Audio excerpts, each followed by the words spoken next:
Hola a todos, nosotras le vamos a conversar acerca del caso Hombre de los Lobos. Mi nombre es Luisana Robledo y yo les voy a conversar un poco acerca de las observaciones preliminares.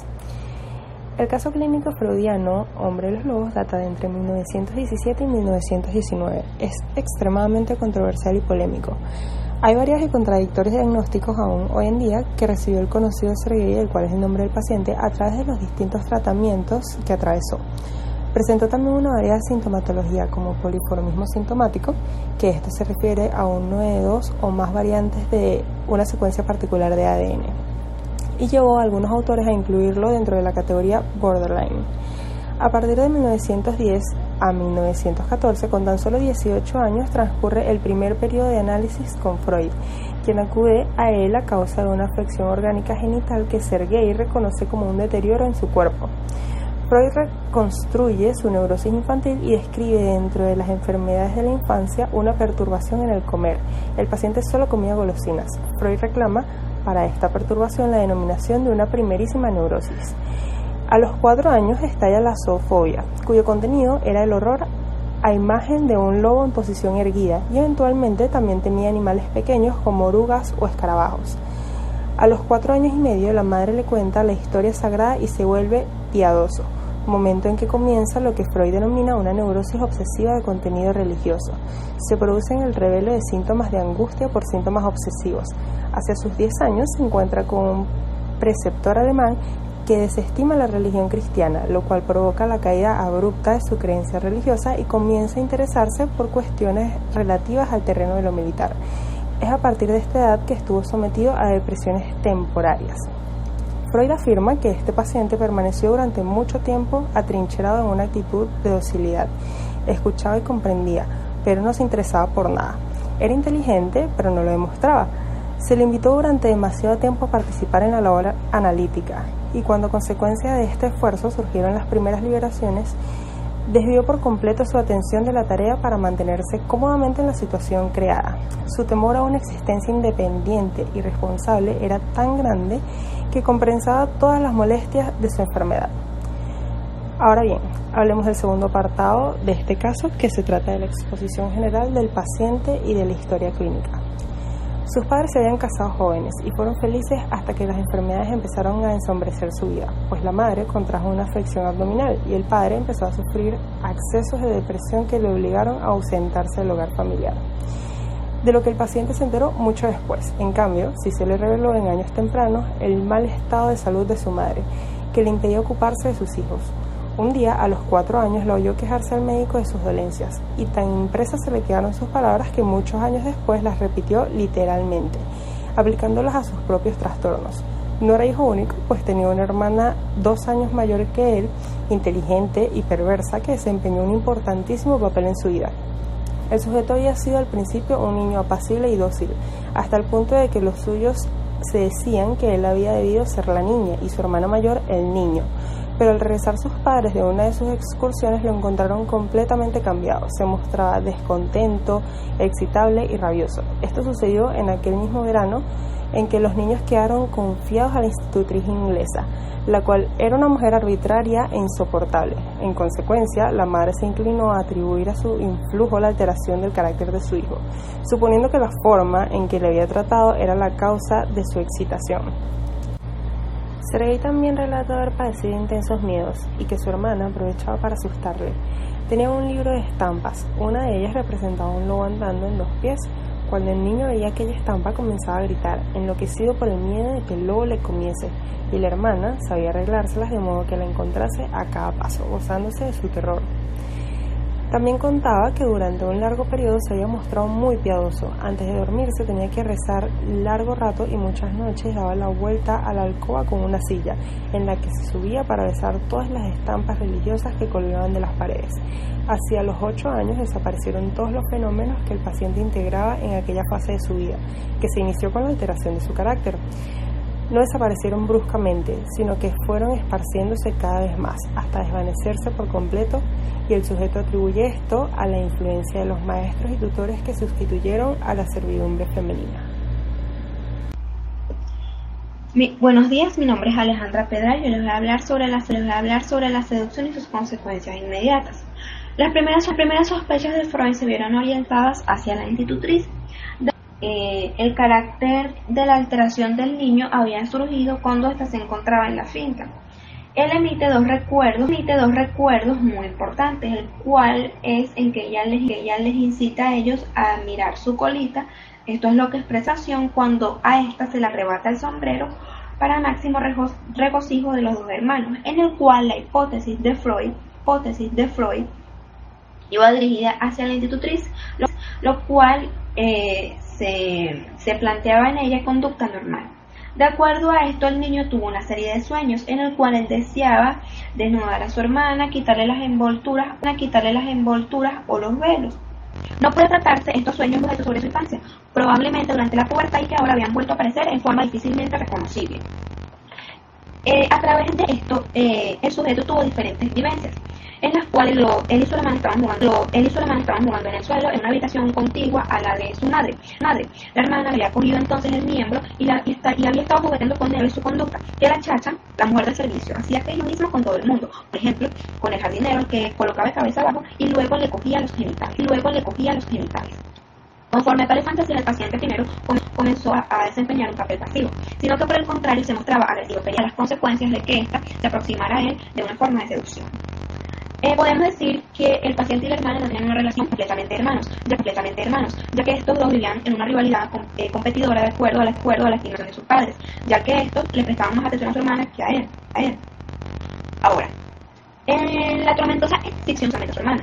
Cuando ésta lo rechazó con tanta decisión como habilidad, se volvió el acto hacia una muchacha campesina que le servía en la casa. Él se acercó a ella en forma de seducción, esta lo rechazó, diciéndole que el masturbarse era una forma que le causaba herida. ¿Cómo reaccionó el niño a la seria repulsa? Como ya sabemos, pero tal repulsa se refería tan solo a la persona y no a la cosa. De acuerdo a que trató de dirigirse hacia la muchacha de servicio y lo rechazó, podemos decir que esto es equivalente a una amenaza de castración, ya que este tuvo una desilusión. Primero no pareció enfadado con ella, pero el colega se muestra que le guardaba rencor. A consecuencia de esta supresión del organismo a la vida sexual del niño, se tomó un carácter carnal y el infantil sujeto se hizo irritable, insoportable, cruel, satisfaciéndose de tal forma con los animales y las personas. A partir de esto podemos decir que la época infantil del niño está dividida en dos fases. Un primer periodo a seguida cuando el niño tenía 3 años y 3 meses, a su cuarto cumpleaños, y otro suceso más prolongado que vamos a explicar ahorita en el apartado número 4, el cual se trata de un sueño en el cual él expresó de la angustia. Él dice que soñó que era de noche y estaba acostado en su cama. De pronto se abre la ventana y ve con gran sobresalto que en las ramas del grueso de Solana, el cual puede ver encaramados unos cuantos lobos blancos. Él dice que eran 6 o 7 totalmente blancos, parecían no habían zorros o perros de ganado, pues tenían grandes colas y enderezaban la cola. Ante esto él comenzó a gritar. Todo este sueño es relacionado con la vivencia era pequeño, en el cual él estaba situado en la finca, con lo cual podemos decir que los lobos eran en el sueño blanco. Este detalle lo hizo pensar en los grandes rebaños de ovejas que pastaban en los prados cercanos a la finca, al cual lo llevaba su padre. Otra interrogante es cómo aparecen los lobos subidos. En el cuento que le había ido a contar su abuelo. No recuerdo si fue antes o después del sueño, pero el contenido del relato testimonia claramente el favor de lo primero, tal cuanto fue el siguiente, que un sastre estaba trabajando en su cuarto cuando entró un lobo. El sastre le golpeó con la barra de medir, o mejor dicho, le cogió la cola y la arrancó, logrando sí que el lobo hubiese asustado, por lo cual se puede deducir que esto es lo que se interpreta. De igual manera, se puede entender que hizo también una interpretación digna de acuerdo a los cuentos de la Caperucita Roja y las 7 cabritas, por lo cual se puede decir que él lo exteriorizó como una verdadera zoofobia. Se alude a la explicación de esta zoofobia y cuál es su significación. El motivo vital de la enfermedad de sujeto había sido el miedo a su padre, y tanto su vida como su conducta en tratamiento se mostraban regidos por la actividad que era sustituida ante el padre. Finalmente podemos decir que se resaltaban 2 factores del sueño, que había impresionado más que la absoluta inmovilidad de los lobos, y en segundo la intensa atención con que todos ellos le miraban. También la tenaz sensación de realidad con la que terminó el sueño le parecía digna de atención.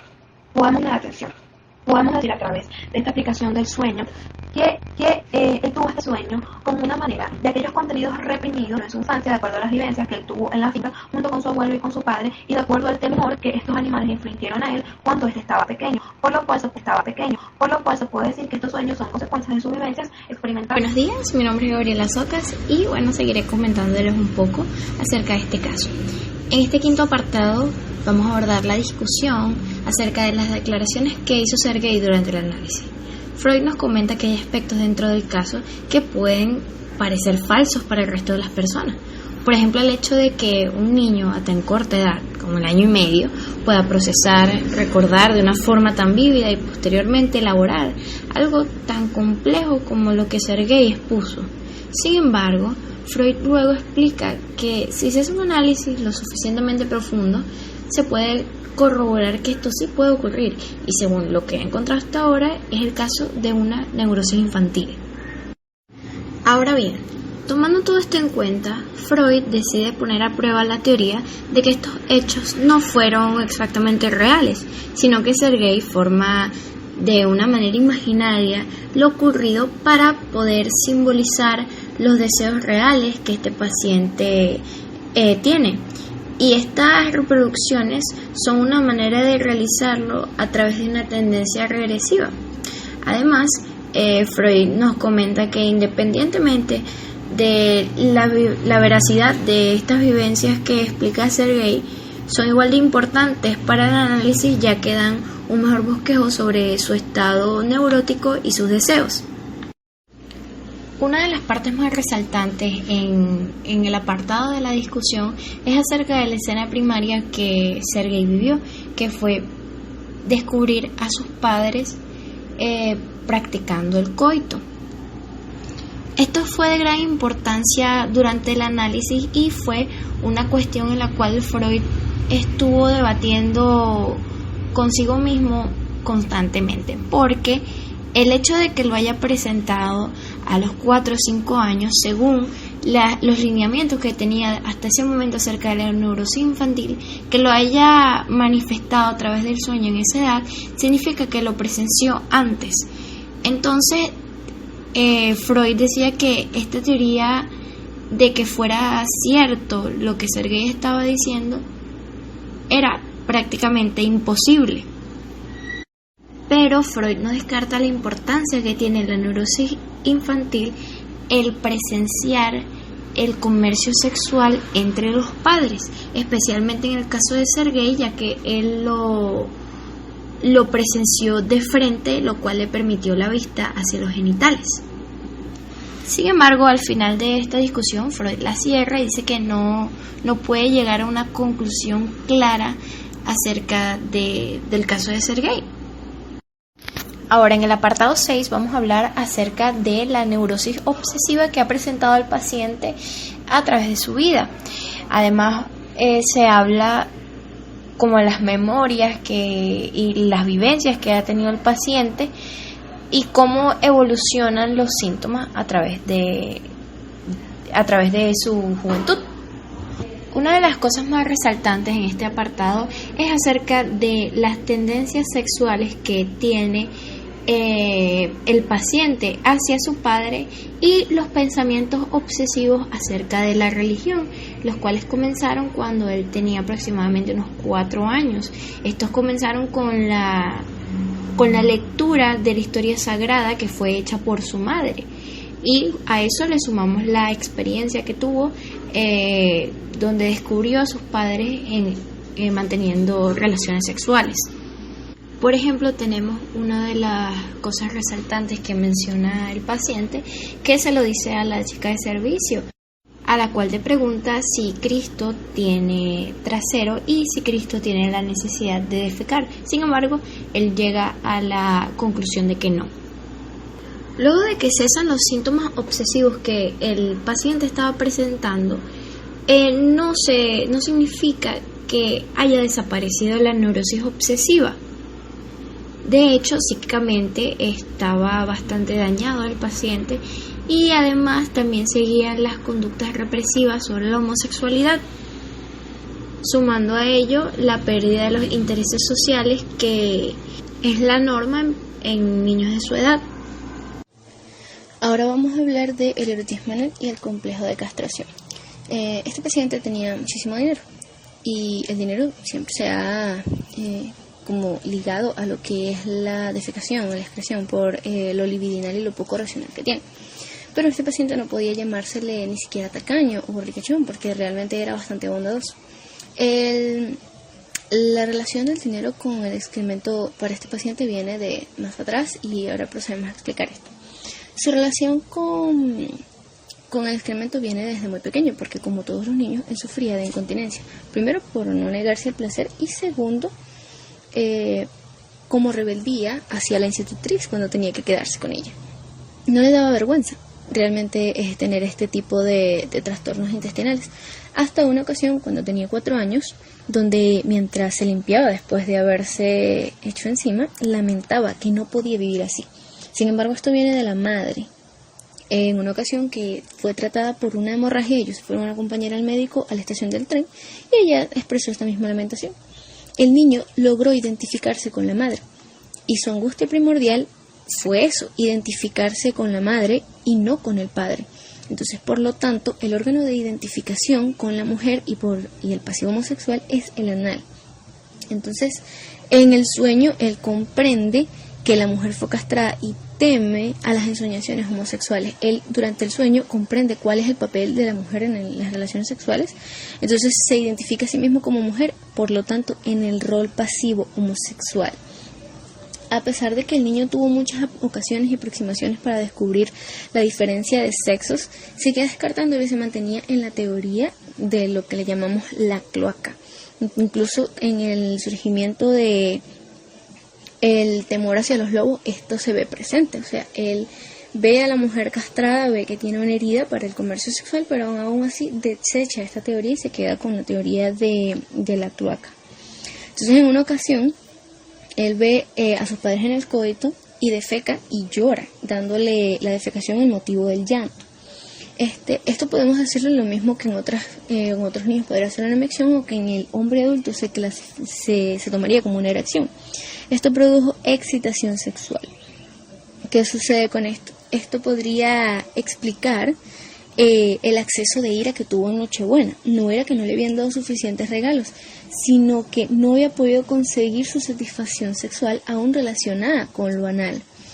Entonces, en vista de esta identificación y todo, él tenía cierto odio, bastante odio por las criaturas y bichitos pequeños, porque los relacionaba con seres humanos más pequeños y no quería ser sustituido por alguien menor que él. Él sentía celos de su madre por poder haberle dado hijos a su papá. Y el dinero viene a sustituir este deseo porque era algo dado por su padre y él satisfacía. Por ello vemos que cuando su hermana muere, se alegra de esto, porque ya no tiene que compartir a su papá. Él está feliz porque ahora su papá lo va a querer solo a él, ya no tiene que competir con su hermana por la atención. Más adelante se ve que él realmente sintió remordimientos por eso, pero en ese momento no lo veía. En otro apartado, la posición ante la castración del paciente era bastante conocida y obvia. Él rechazaba totalmente la castración, esto lo vemos en el sueño de los lobos, le tenía muchísimo miedo a ello. Pero posteriormente él procede a tener una especie de aceptación a la castración. Esto dio inicio con una fantasía, un sueño que tuvo, donde él se cortaba el dedo y por más que veía sangre no le dolía la herida. Pues esto fue como lo que marcó el inicio de la aceptación de la castración. Él la aceptaba si se podía consolar con la feminidad. Él también ve al padre como una amenaza de castración. En estas fantasías obsesivas de devoción, era el Dios que hace pecar a sus hijos para castigarlos luego. Sin embargo, más adelante siente empatía por él al verlo también castrado y da el inicio a que él vea ciertas figuras como algunos judíos, se les tomó por la circuncisión y un mudo al que se le había cortado la lengua como objetos también de lástima. En el último apartado vemos algunos detalles importantes que se muestran. El paciente expresa un miedo a las mariposas, especialmente a las que tenían rayas amarillas y negras. Esto nace, después de muchas insistencias y todo esto, de una niñera que él tenía que se llamaba Gurcha. No relaciona directamente a las mariposas con el nombre de Gurchas, sino raramente con las peras, que no tiene nada raro si lo pensamos bien, porque Gurcha igual es pera en ruso. Las mariposas le recordaban a ella. ¿Y qué sucede? Hubo una escena donde ella se sentaba con las piernas abiertas, estaba fregando el piso con una escoba y él orina frente a ella y ella bromea sobre castrarlo. Esta postura le recordó a su madre en esa primera escena en donde él ve el coito entre sus padres y él hace lo que vio hacer a su padre. Él no sabía lo que era, así que lo interpreta como una micción. Entonces ella lo amenaza con castrarlo. Aquí fue la primera amenaza de castración. Esta escena vuelve a repetirse con Matrona, que fue la chica que le pegó la enfermedad de transmisión sexual, donde la ve en la misma posición que vio a Gorscha y se enamoró violentamente de ella, aún sin haberla visto da la cara.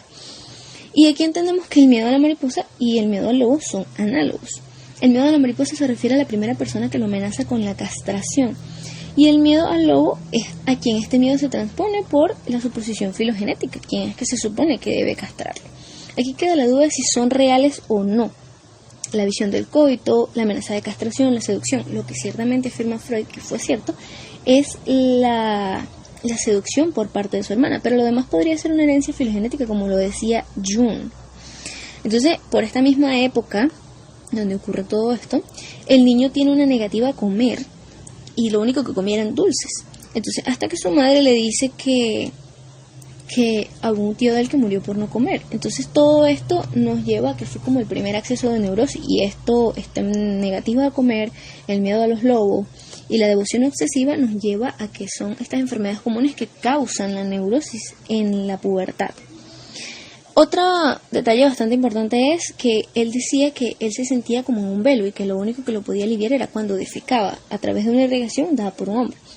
Esto quiere decir que él, en alguna ocasión, en algún momento le dijeron que él había nacido cubierto, entonces se sentía protegido hasta que la blenorragia, él tiene que admitir su vulnerabilidad. Entonces, esto de la irrigación dada por un hombre tiene que ver eso de la sustitución de la madre y la satisfacción brindada por el padre. La conclusión de todo esto es que él quiere sustituir a la madre. La escena que él repetía en su curación era esta escena primordial, donde él sustituía a su madre. O también se puede traducir a que él quiere volver al útero, ser alcanzado en el coito por su padre, satisfacerse sexualmente, darle un hijo, esto a costa de su virilidad,